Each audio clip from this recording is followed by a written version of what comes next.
მე ლილი დაუსი ვარ, ეს კი ჩვენი გადაცემა მოგზაურობაზე, რომლის ფარგლებშიც მთელ მსოფლიოში დავდივარ.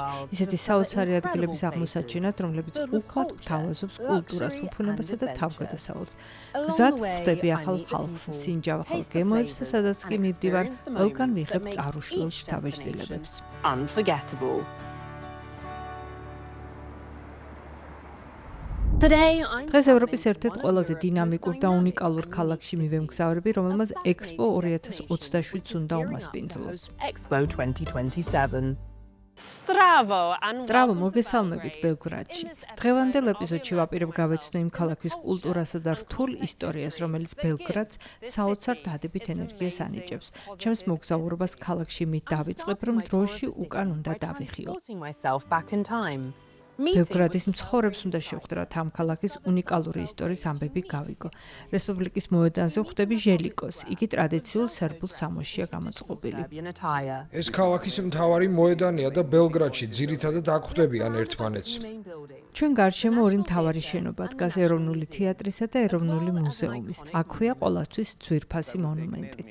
რესპუბლიკის მოედანზე ცხენოსნის ქანდაკებას თუ შეხედავთ, მხედარი მიხაილ ობრენოვიჩია. იგი ერთ-ერთი ყველაზე მნიშვნელოვანი ისტორიული ფიგურა იყო სერბეთისთვის, რადგან ის ხელმძღვანელობდა განმათავისუფლებელ მოძრაობას ოსმალეთის იმპერიის დაშლის ბოლოს. ბელგრადის ციხესიმაგრეზე ასვლისას ქალაქის რამდენიმე მთავარი სიცოცხლის სავსე ქუჩა გავიარეთ, რომელთაგან ერთი განსაკუთრებით მნიშვნელოვანი იმ ფაქტის გამო, რომ მისი სახელი 1870 წლის შემდეგ არ შეცვლილა. ციხესიმაგრის მისადგომიდანვე უკვე კარგად ჩანს, თუ რა მშვენიერია გარედან ეს ნაგებობა, რომლის სახელმაც თავად ბელგრადის სახელი განსაზღვრა. ბელ ნიშნავს თეთრს, ხოლო გრად ქალაქს, ანუ სახელი ბელგრადი ამ თეთრ ციხესიმაგრეს უკავშირდება, რომელიც კარგად ჩანს გორაზე, როდესაც ციხესიმაგრეს მდინარის ნაპირიდან ვუყურებთ. ციხესიმაგრის გარეთა მხარეზე ზოგიერთ ნაწილში მუქი წითელი აგური ჭარბობს, რომელიც მე-18 საუკუნის ბოლოს აგებული შენობისაა, როდესაც ქალაქი ავსტრო-უნგრეთის მმართველობის ქვეშ იყო.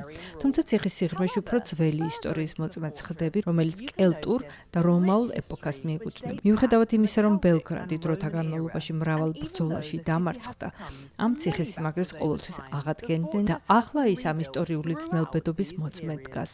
მე-19 საუკუნის დასაწყისში აქაური ხალხი შეუპოვარი ხასიათის დასტურად ქანდაკება აღმართეს.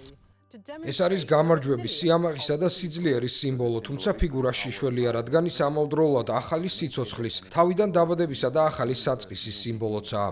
Wandering around the fortress. ციხესიმაგრის შემოგარენში ხეტიალი ნამდვილი ისტორიის გაკვეთილია, რადგან ყოველ კუთხეში ციხესიმაგრის საძირკველშიც კი წარსული საუკუნების გადმონაშთები გვხვდება. აქ კიდევ დიდხანს შეიძლება რომ დარჩე დასათვალიერებლად, მაგრამ მე კიდევ ერთი ადგილი უნდა ვნახო ჟელკოსთან ერთად, წმინდა საბას ტაძარი.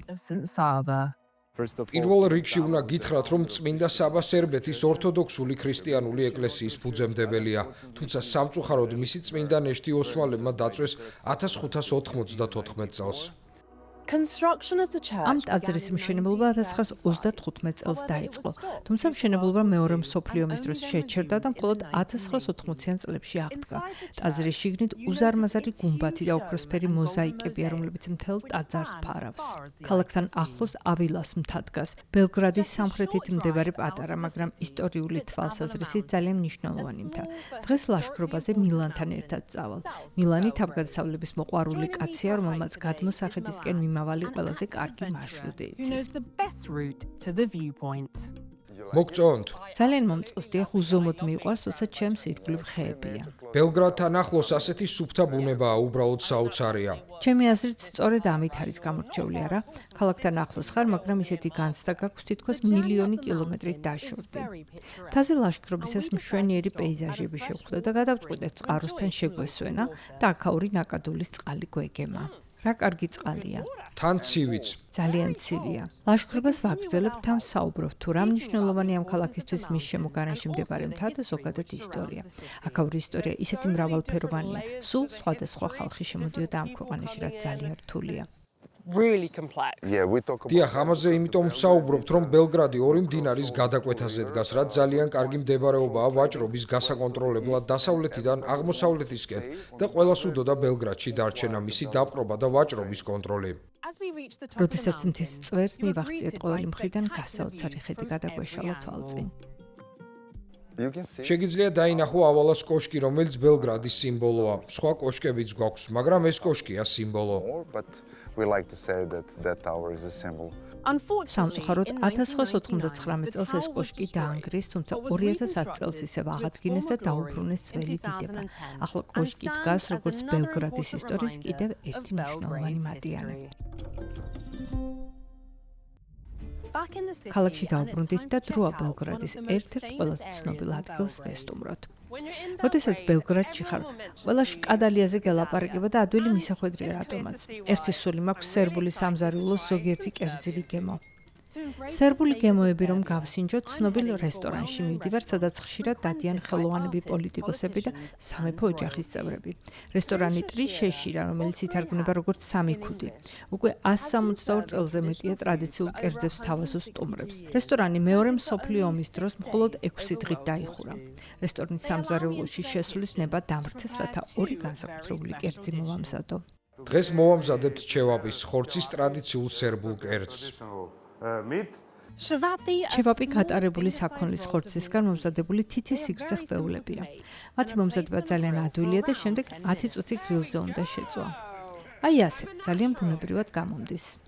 დადგა დრო, როცა ჩემი ნახელავი უნდა გავსინჯო კიდეც. ყველაფერი ძალიან გემრიელია, ახალია და სურნელოვანი. გასაგებია თუ რატომ არის ეს რესტორანი ყოველდღე ასე გადატვირთული. Easy to see why this restaurant is so busy every single day. ბელგრადში ღამის გასართებად აქაურების საყვარელი სასტუმრო შევარჩიე, რომელიც შესანიშნავად აღადგინეს და ძველი დიდება დაუბრუნეს. სასტუმროს მენეჯერი ალასტაირი მიხსნის თუ რატომ არის მნიშვნელოვანი ეს ულამაზესი შენობა. ეს სასტუმრო 1912 წელს გაიხსნა და ძალიან სწრაფად ჩადგა საუკეთესო უძრავი ქონების რიგებში დასავლეთ ბალკანეთში. და ახლა თითქმის 7 წლიანი სარესტავრაციო სამუშაოების შემდეგ მას ისევ დაუბრუნდა თავდაპირველი ბრწყინვალება. ამ კედლებს ახსოვთ სიხარული, დრამა, რომანტიკა. ჩვენ სასტუმროში უცხოვრიათ ისეთ გამოჩენილ ადამიანებს, როგორებიც არიან გარი კასპაროვი, ჭადრაკის დიდოსტატი, ტიტო, ბრიტანეთის სამეფო ოჯახის წევრები. ეს სასტუმრო იმ გასაოცარი არქიტექტურის ნიმუშია, რომელიც წლების განმავლობაში ამშვენებდა ამ ქალაქს და დღესაც კი თანამედროვე ელემენტებით გამაჯანსაღებელი და სპა ინფრასტრუქტურით გამდიდრებული შენობის ელეგანტურობა და კლასიკური მახასიათებლები ყველგან შენარჩუნებულია. მისი ბიბლიოთეკის მშვიდი გარემოსა თუ სამეფო ლუქსის ნახვის შემდეგ აღარ გიკვირს თუ რატომ შეასრულა საკვანძო როლი ამ შენობამ ბელგრადის ისტორიაში. როდესაც ისტორია და ფუფუნება ერთმანეთს ერწყმის, მისი ნახვა მართლაც ხის. აქ თითქოს დროში უკან დაუბრუნდი. შეგიძლია წარმოიდგინოთ, თუ როგორი იყო აქაურობა გარდასულ წლებში. ბელგრადის არქიტექტურა ქალაქის სხვადასხვა ადგილას სხვადასხვანაირია და მე რაც შეიძლება მეტი ადგილის ნახვის უნიკალურ ხერხს მივაგენი. მოგესალმებით ბელგრადში. სასიამოვნოა თქვენი გაცნობა. იმედი მაქვს, რომ ბელგრადს სულ სხვა კუთხიდან დაგანახებთ. ამაში განსაკუთრებით დაგვეხმარება ჩვენი ციცქნა დროის მანქანა, რომელსაც იუგო ქვია. რათა წარმოგიდგინოთ ბელგრადი როგორც დედაქალაქი იუგოსლავიისა, ქვეყნისა, რომელიც აღარ არსებობს, მაგრამ რომელმაც ბელგრადზე თავისი კვალი დატოვა. ჩავსყიდით ავტომობილში, რომელსაც როგორც მარია მიხსნის, ძალიან საინტერესო ისტორიული მნიშვნელობა აქვს. ეს მანქანა, რომლითაც ახლა მივდივართ, 1914 წელს არის გამოშვებული და საიდუმლო პოლიციის წევრმა იყიდა ტიტოს, იუგოსლავიის პრეზიდენტის გარდაცვალებიდან მეორე დღეს. ნოვი ბელგრადისკენ გავემართეთ. უბნისკენ, რომელიც ძირითადად პირველი მსოფლიო ომის შემდეგ აშენდა, როდესაც ბელგრადი იუგოსლავიის დედაქალაქი გახდა. პირველად იმ პერიოდში აშენებულ ერთ შენობასთან შევჩერდით, ბელგრადის დასავლეთ კარიბჭესთან. ეს შენობა ბრუტალიზმის არქიტექტურული სტილის ერთ-ერთი გამოჩენილი ნიმუშია. ამ სტილის სახელი მოდის ფრანგული სიტყვიდან ბეტონბრუტ, რაც უხეშ ბეტონს ნიშნავს, რომელსაც იყენებდნენ ასეთი შენობების ასაგებად. ასეთი ტიპის არქიტექტურა შესაძლოა ყველას არ მოეწონოს, მაგრამ ეს ნამდვილად მნიშვნელოვანი სტილია, რომელსაც ნოვი ბელგრადში ყველგან ნახავთ. რომ მიმხვდარიყავი თუ რას გრძნობ, როცა ასეთ შენობაში ცხოვრობ, მარიამ 23 ბლოკში მიმიყვანა, სადაც საცხოვრებელი სახლების ძირას ვისეირნეთ. ეს მართლაც დაუჯერებელი სივრცეა, როგორც იტყვიან, ნამდვილი ოაზისია ჯუნგლებში. ნამდვილად.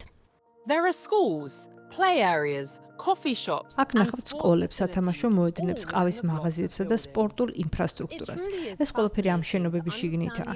მართლაც საოცარია, როდესაც აცნობიერებ თუ რა მნიშვნელოვანი იყო ეს შენობები მეორე მსოფლიო ომის შემდეგ ინდუსტრიალიზაციის პროცესში, როდესაც მოსახლეობის დიდი ნაწილი სოფლიდან აი ასეთ შენობებში გადადიოდა საცხოვრებლად.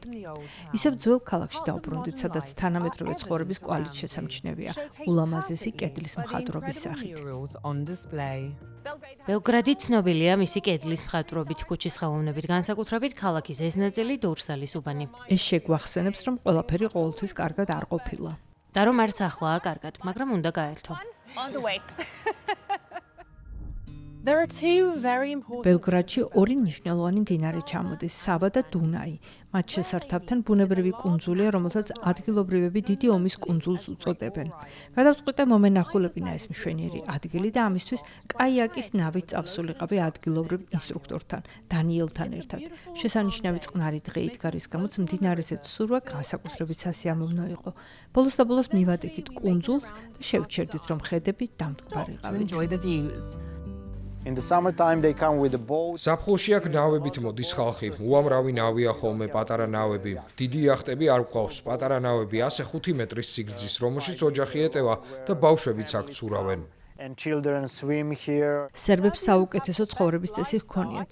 ვისიამოვნე კაიაკით, ცურვითა და ბარბეკიუთ. საჩემო ადგილია. დიახ, I really მე მართლაც ძალიან მომეწონა ამ მდინარეზე ნიჩბოსნობა, მაგრამ სამწუხაროდ დროა უკან დავბრუნდეთ. Belgrade. ბელგრადი არის ქალაქი, რომელიც დიდ პატივს ცემს თავის უნიკალურ წარსულსა და ტრადიციებს. ამავდროულად კი ეს ქალაქი უფრო თანამედროვე და შთამბეჭდავ იერსაც იძენს. უამრავი შეუდარებელი მოგონება მოვაგროვე აქ, რომელიც მთელი ცხოვრება მემახსოვრება. ბელგრადი ენერგიით სავსე ქალაქია.